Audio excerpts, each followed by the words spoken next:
no es que el Ejecutivo se pueda trincherar, se atrincherarán los que desacaten el mandato del Congreso. La Constitución dice que la resolución de la vacancia se comunica al presidente, inmediatamente se toma juramento a la vicepresidenta, y en ese caso ella conforma el nuevo Ejecutivo, y ya será un problema de las fuerzas del orden a quien le van a obedecer. El destino, si el destino es se va a Castillo, se va a Dina Boluarte, entonces se convoca elecciones generales y tendrían que irse todos. Hay congresistas que no ven con simpatía eso, quieren que se vaya a Castillo, pero quieren quedarse ellos. Entonces, que se quede o no Dina Boluarte en estas circunstancias pasa de ser un asunto de argumentos, sino de intereses. Estamos conectados ahora con el constitucionalista Aníbal Quiroga. Aníbal, muy buenos días. Buenos días. Muy buenos días, Aníbal. Te hemos convocado para que nos digas tu opinión sobre lo que dijo ayer Félix Chero acá en Hablemos Claro, en la edición especial que tenemos los domingos en la noche. Yo quisiera que lo escuchemos juntos. Es breve, por favor, Aníbal. Esto fue lo que dijo.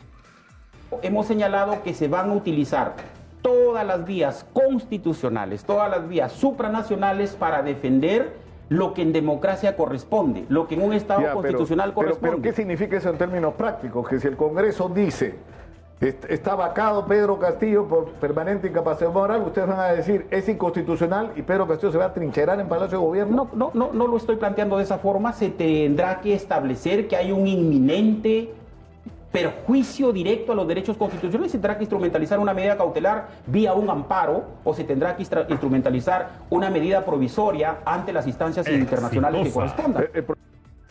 Bueno, está claro. O sea, lo que está diciendo es que no van a hacer, o sea, digamos que el Congreso logra los 87 votos y vacan a Pedro Castillo, lo que va a hacer el Ejecutivo es desconocer como legítima esta decisión. ¿Esto es posible para empezar, Aníbal? No me parece que sea posible, porque si se vaca el presidente Castillo, deja de ser presidente, inmediatamente se toma juramento a la vicepresidenta, que sería la cabeza del Ejecutivo, y el Ejecutivo Castillo desaparece y por lo tanto ya no tendría la autoridad que tiene ahora, ¿no? Cualquier medida judicial o cualquier medida cautelar que se intente va a demorar y va a ser después de que se entronice a la vicepresidenta, como dice la Constitución, como ocurrió con el caso de Kuczynski cuando renunció y asumió Vizcarra, o cuando ocurrió con el caso de Vizcarra cuando fue vacado y asumió Sagasti, ¿no? No es que el Ejecutivo se pueda trincherar, se atrincherarán los que desacaten el mandato del Congreso. La Constitución dice que la resolución de la vacancia se comunica al presidente, inmediatamente se toma juramento a la vicepresidenta, y en ese caso ella conforma el nuevo Ejecutivo, y ya será un problema de las fuerzas del orden a quien le van a obedecer, ¿no? Porque finalmente las resoluciones legislativas o ejecutivas o judiciales se cumplen con la autoridad de la fuerza pública, ¿no? Pero claro, digamos, si se plantea un amparo, esto toma su tiempo para que sea admitido, y solo después de admitido admite una medida cautelar si es que esta se la da. Y las instancias supranacionales a las que se referencia solamente se dan después de la jurisdicción interna, y en todo caso, si se acude a la Comisión Interamericana, las decisiones o medidas cautelares de la Comisión Interamericana no tienen efecto vinculante. Ahí está el caso del señor Vizcarra, que también planteó un amparo contra la inhabilitación del Congreso y nunca tuvo resultado positivo, sigue inhabilitado.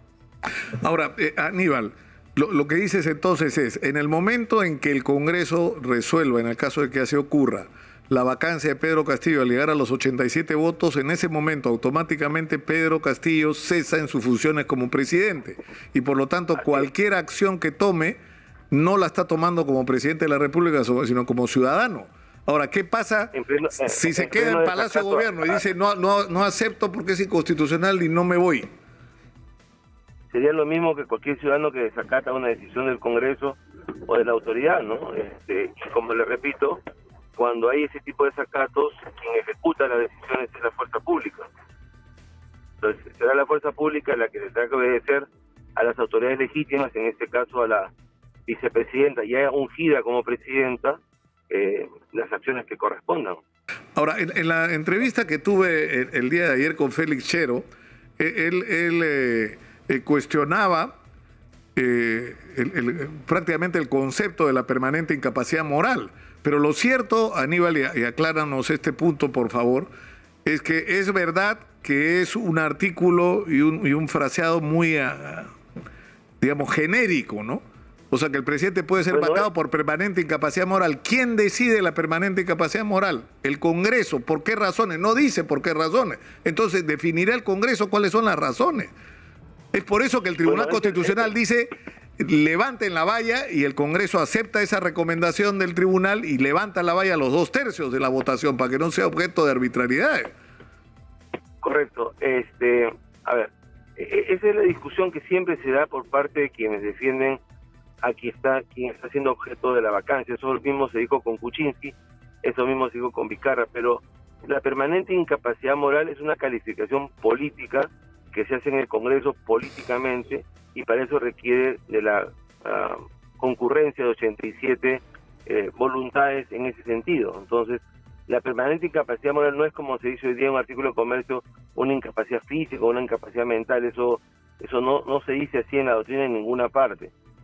La permanente incapacidad moral es una calificación política que hace el Congreso cuando reúne el quórum que la Constitución le requiere. Por ejemplo, en el caso en la historia de la República, Nicolás, han habido solo 3 presidentes vacados, 3 presidentes en 200 años, ¿no? Primero fue Billinghurst en 1914, el año 2000 Fujimori, y el 2021 Vizcarra. Tanto Fujimori como Vizcarra fueron vacados por permanente incapacidad moral. Hoy día nadie discute que en ambos casos eso calzaba perfectamente, y nadie discute que fue una calificación hecha por el Congreso. No tenían impedimento físico, no tenían impedimento mental, lo que tenían era un impedimento moral, ¿no? Y esa calificación política la hace el Congreso, y para eso la Constitución le exige 87 votos.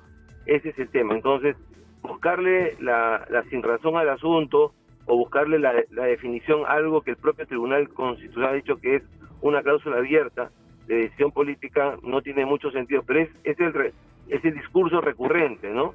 Claro. En donde las personas que defienden al presidente, que es objeto de la vacancia, recurren al significado, a la definición de algo que por su propia esencia no es definible sino políticamente. Ahora, una última pregunta, Aníbal. Ayer el almirante Jorge Montoya dijo que en el caso de que Pedro Castillo fuera vacado y Dina Boluarte fuera inhabilitada o destituida, y por lo tanto se produjera un vacío, ahí lo que ocurriría sería una convocatoria de elecciones, pero solo presidenciales, que el Congreso permanecería hasta el 2026, este mismo Congreso. ¿Esto es así? Porque lo que dice la Constitución son elecciones, no dice si generales, o no hace una discriminación. Sí, ahí hay dos temas, ¿no? En primer lugar, si se produce la vacancia del presidente y se produce la inhabilitación de la vicepresidenta, no hay un vacío, hay una continuación del poder, porque dice la Constitución que en ese caso quien asume la presidencia a título de presidente provisional es el presidente del Congreso. Eso ya ocurrió con el caso de Vizcarra, que era el único vicepresidente que había, y al ser vacado asumió la presidencia del presidente Sagasti a título de presidente transitorio, ¿no? Entonces, y eso ocurrió también con Paniagua. Y en ese caso se convocan a elecciones. No dice efectivamente la Constitución qué tipo de elecciones.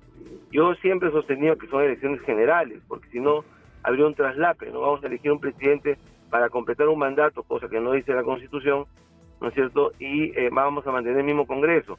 Deberían ser elecciones generales, como ocurrió en 2001, en donde fue elegido, después de Paniagua, un nuevo presidente con un nuevo Congreso, para permitir que el quinquenio se cumpla tanto respecto al legislativo como el ejecutivo. Pero eso va a requerir de un acuerdo político importante, porque como bien acotas, esa definición no está en la Constitución. Claro, unos querrían quedarse porque les conviene y arman una teoría respecto de eso, y otros querrían unas elecciones nuevas porque tienen aspiraciones de llegar al Congreso.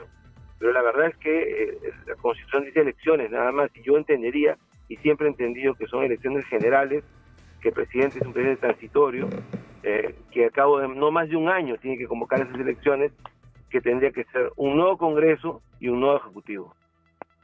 Muchas gracias, Aníbal. Muy gentil por atendernos. Buenos días. Muy buenos días.